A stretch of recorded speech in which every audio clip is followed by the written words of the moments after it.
Hello genius, स्वागत है मेरे चैनल यूपीएससी एजुकेशन ग्रुप पर। बच्चों, आज मैं आपके सामने एक महत्वपूर्ण उत्प्रेक्षा अलंकार का उदाहरण लेके आई हूँ। ये वेरी इंपॉर्टेंट उदाहरण है। इसका अर्थ बताऊंगी मैं आपको, इस उदाहरण का अर्थ क्या है।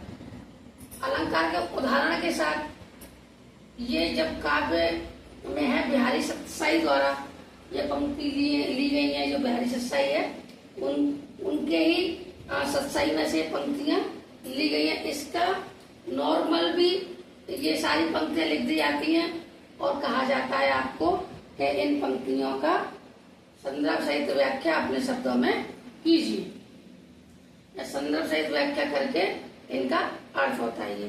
तो बच्चों, ये दो तरह से इम्पोर्टेंट आपके लिए होगा। एक तो उत्प्रेक्षा अलंकार का वेरी वेरी इंपॉर्टेंट उदाहरण है ये। अक्सर आप इस उदाहरण को भी लिख दोगे तो भी आपको पूरे नंबर मिल जाएंगे। दूसरा, जब संदर्भ से व्याख्या करने के लिए आती है तो भी ये उदाहरण आता है आपका। Very very most very very important उदाहरण है। मोस्ट वेरी इंपॉर्टेंट, ठीक है। मोस्ट वेरी इंपॉर्टेंट उदाहरण है। आप इसको या उत्प्रेक्षा अलंकार में लिख लीजिए या संदर्भ सहित इसकी व्याख्या कर लीजिए। संदर्भ सहित व्याख्या करने में आपको ये बिहारी सत्साई द्वारा रचित है।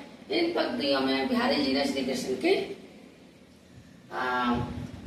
के सामने शरीर का वर्णन किया है।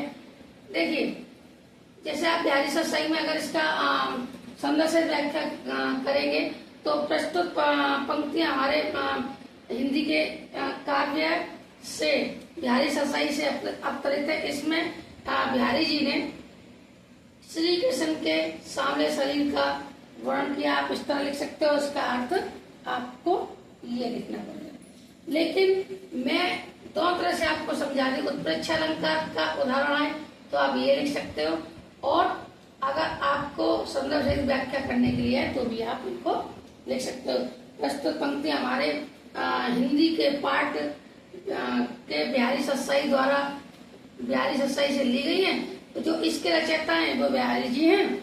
ये लिख के इसमें बिहारी जी ने श्री कृष्ण के लिए के सामने शरीर पर पीले वस्त्रों का बहुत ही मनमोहक वर्णन किया। ये लिख के आप इसका अर्थ लिख सकते हो। अर्थ तो मैं आपको अभी बता देती। चलिए मैं बताती हूँ। वेरी इंपॉर्टेंट आपका जो पंक्तियां हैं इसका मैं आपको अर्थ बता देता हूँ। सोहत ओढ़ पीठ पटु श्याम सलोनी।